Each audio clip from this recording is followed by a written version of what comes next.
Ministério Público realiza operações em 9 estados para combater o crime organizado. Estão sendo cumpridos mais de 300 mandados judiciais com ordens de prisão, busca e apreensão. E você vai ver também.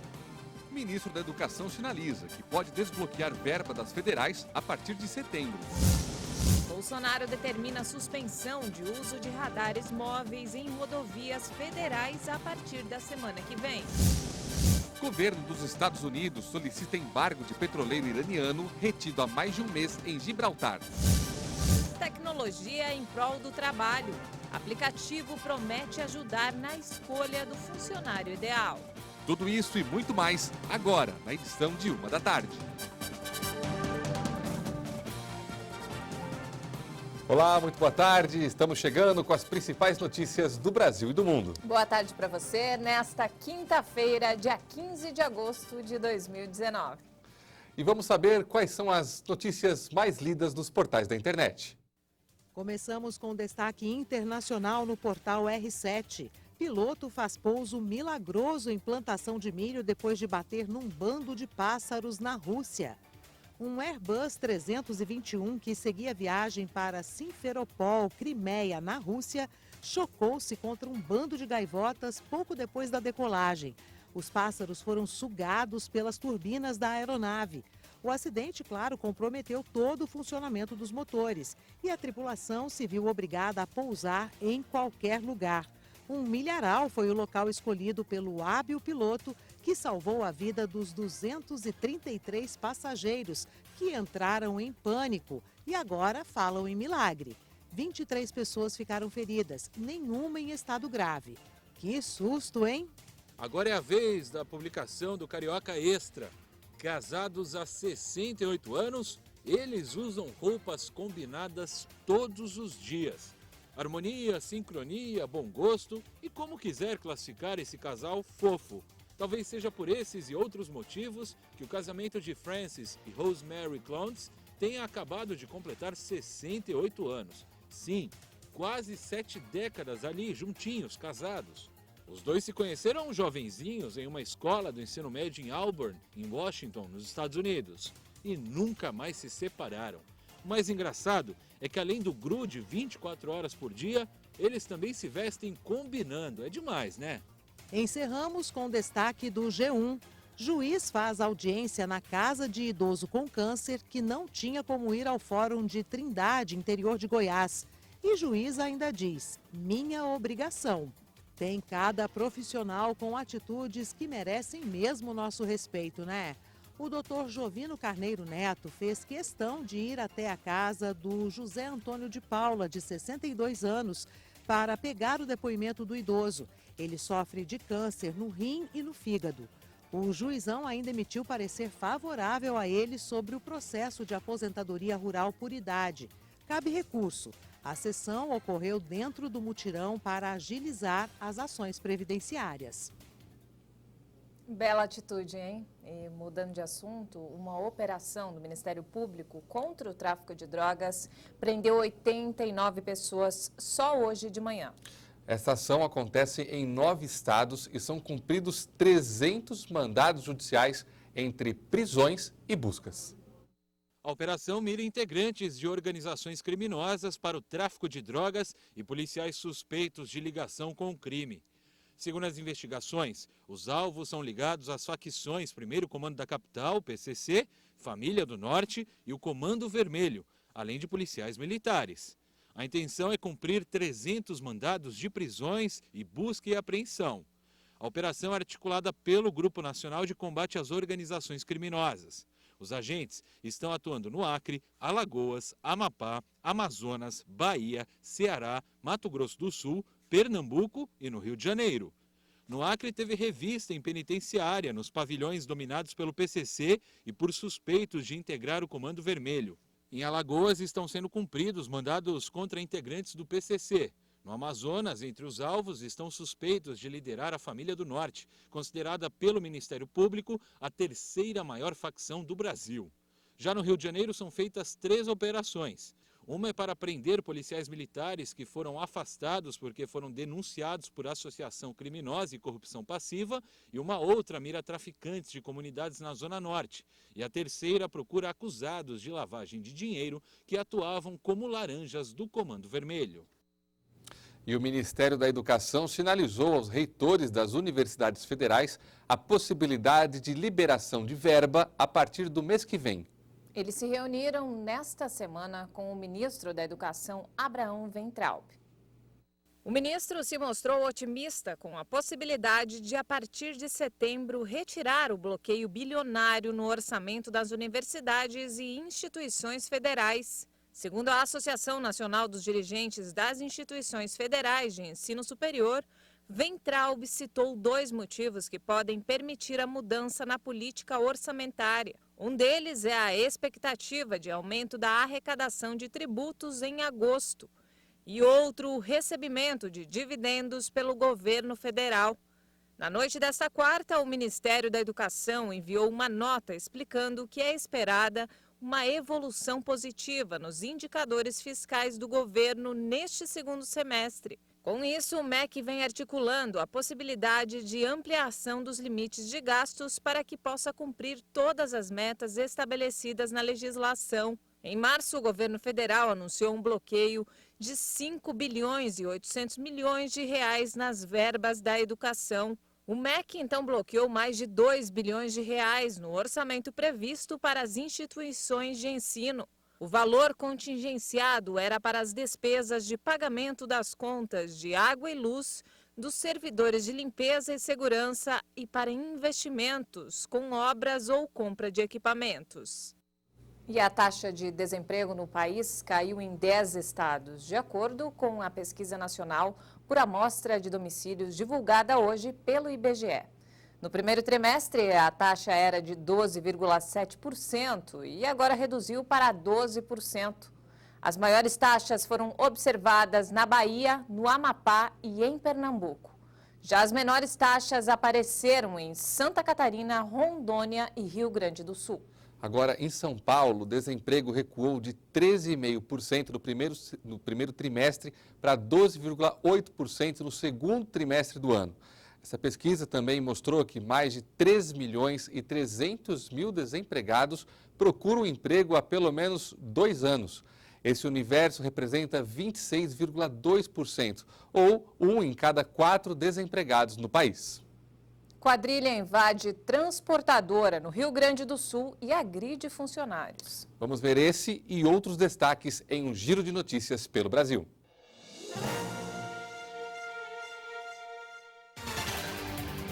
Oito homens invadiram e roubaram uma transportadora em Porto Alegre, no Rio Grande do Sul.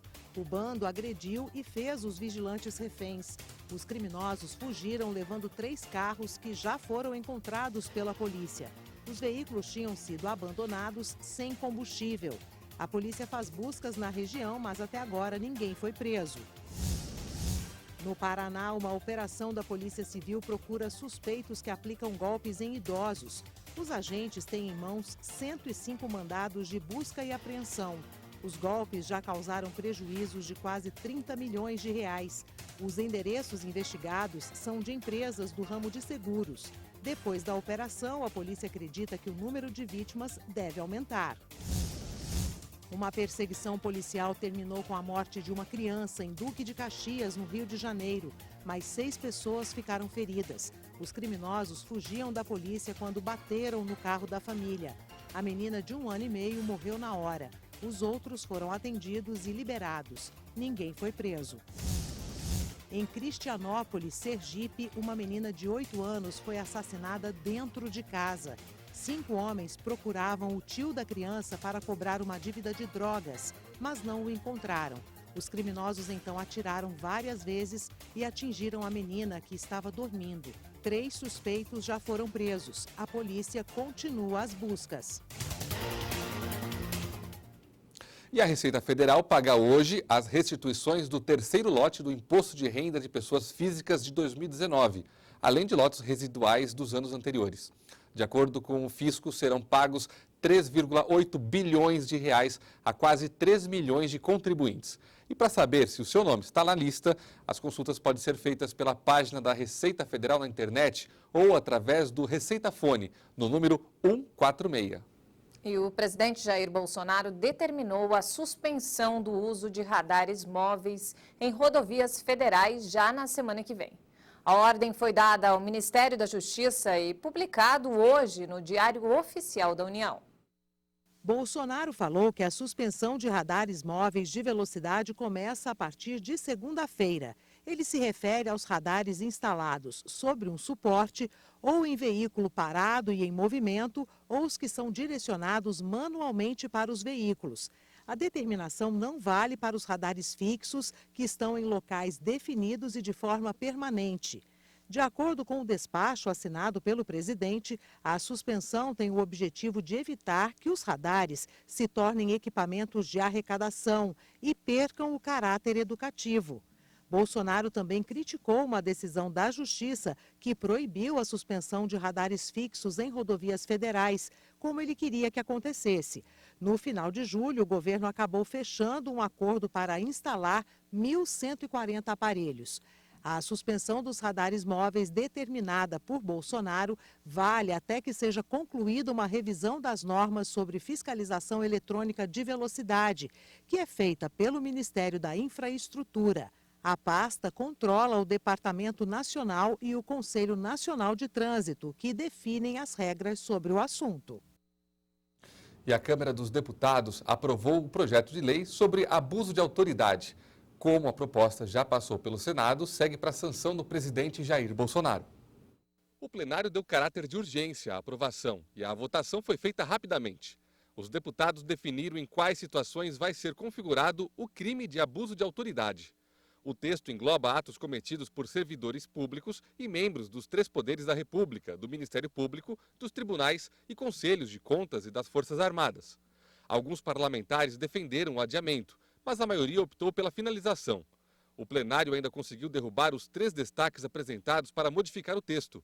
No total, a proposta apresenta 37 ações que podem ser consideradas abuso de autoridade, quando praticadas com a finalidade específica de ajudar alguém ou beneficiar a si mesmo ou a terceiro.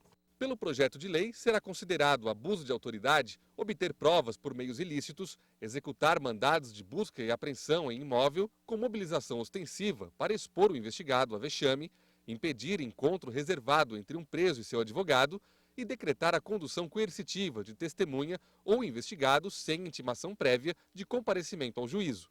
Para o presidente da Câmara, Rodrigo Maia, foi aprovado o melhor texto em que todos os poderes respondem a partir da lei por igual.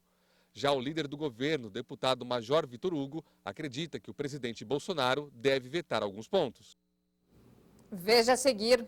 Governo dos Estados Unidos solicita embargo de petroleiro iraniano retido há mais de um mês em Gibraltar. E tecnologia em prol do trabalho. Aplicativo promete ajudar na escolha do funcionário ideal. É daqui a pouco. Nós voltamos em instantes. Até já.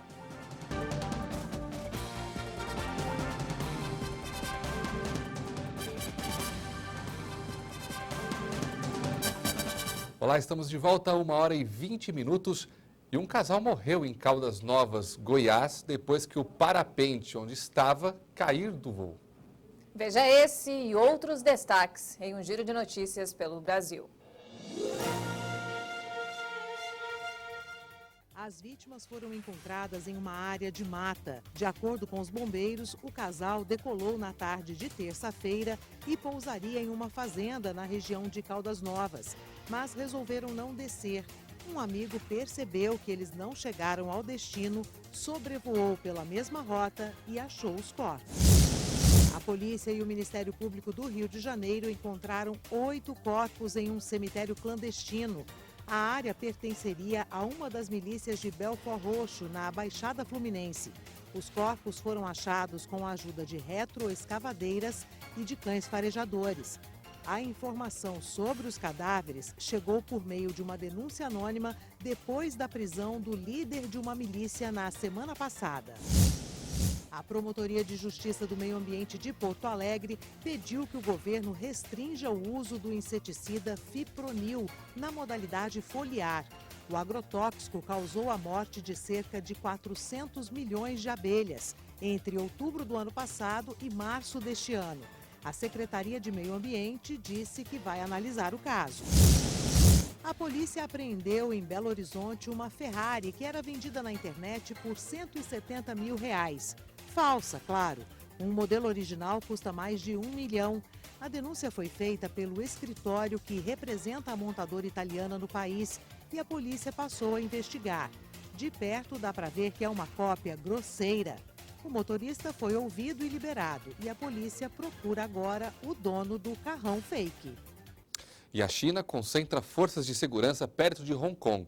Após 2 meses de protestos no território a favor da democracia, Pequim emitiu sinais de que poderia empregar a força para restabelecer a ordem. Homens da Polícia Militar estão cercados por caminhões e blindados de transporte de tropas em um estádio da cidade. Após 2 meses de protestos em Hong Kong a favor da democracia, Pequim deu a entender nos últimos dias que poderia empregar a força para restabelecer a ordem na ex-colônia britânica. O tom mais duro provoca o temor de uma repressão militar para sufocar o movimento iniciado há 10 semanas. Um grande protesto no aeroporto da Megalópolis suspendeu os voos na segunda e terça-feira. O presidente dos Estados Unidos, Donald Trump, disse esperar que Pequim atue com humanidade em relação à crise pelo bem das negociações comerciais. O magnata pareceu vincular um eventual acordo comercial com Pequim a uma solução do conflito em Hong Kong. E quase 20 bilhões de dólares são desperdiçados em todo o mundo com contratações erradas. Mas essa situação pode estar com os dias contados. Pois é, um novo aplicativo apresentado numa feira de tecnologia em São Paulo promete evitar que o recrutador cometa erros na hora de escolher um funcionário.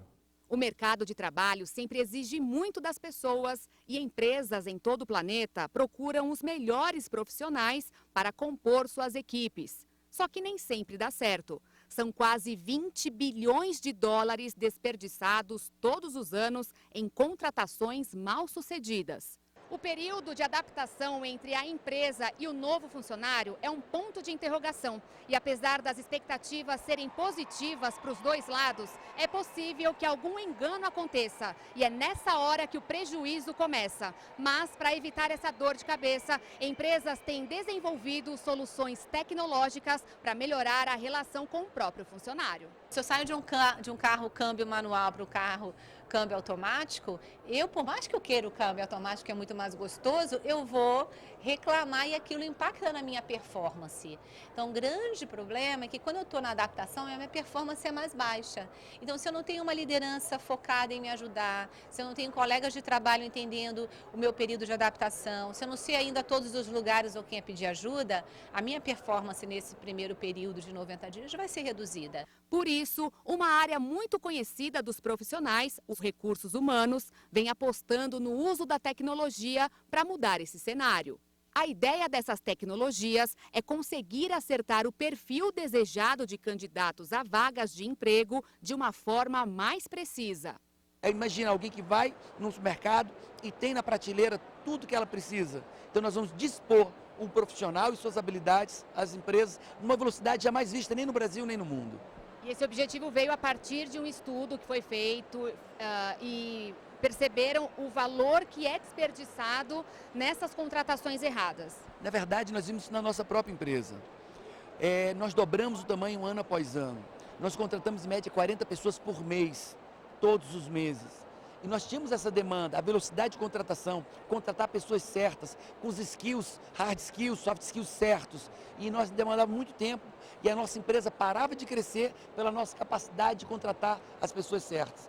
E não só de um banco de dados pode dar ao profissional uma chance de conseguir uma vaga. Para esta startup, o uso das redes sociais se tornou uma conexão profissional e produtiva. O tempo de contratação, ele é um tempo que muitas vezes ou é curto demais, e aí as empresas colocam aquele profissional sem ter nenhum critério, ou é um tempo extenso, cheio de burocracias. E o intuito do GoIT foi tentar equilibrar isso, reduzir um tempo de contratação que seria de 45 dias para 10 dias, tá? E nós, além de reduzirmos o tempo, reduzimos também o turnover, que é a rotatividade das pessoas.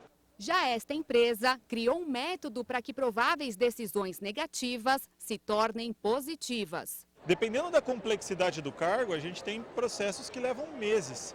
E quanto mais apoio for dado para o colaborador nesse período, com treinamentos e alinhamentos, mais rápido tudo isso pode acontecer e maior é a chance disso dar certo. E esse colaborador está integrado cada vez mais com a cultura da empresa, com os procedimentos e com o que era esperado que ele fizesse. A tecnologia veio para fazer a diferença e solucionar muitas questões, mas é importante que o lado humano continue. A gente precisa mudar o modelo mental. A gente precisa que as pessoas pensem já como digitais, né? Então, se eu pego uma criança de 7, 10 anos, qualquer computador que eu ponha na frente dela, ela vai com o dedinho. Ela quer touch. É isso que o mercado quer. Que legal, né? Muito Vou fazer uma interessante. contratação aqui daqui a pouquinho, mas vou te falar que... Olha, ele já está contratando aqui com o celular. Não, mas é uma loucura. A minha filha A de 2 tecnologia, anos, né? ela mexe melhor do que eu no aparelho aqui. É impressionante. Não temos mais tempo, essa edição fica por aqui. E nós voltamos amanhã às 8h30 da manhã. Uma ótima tarde para você e até lá!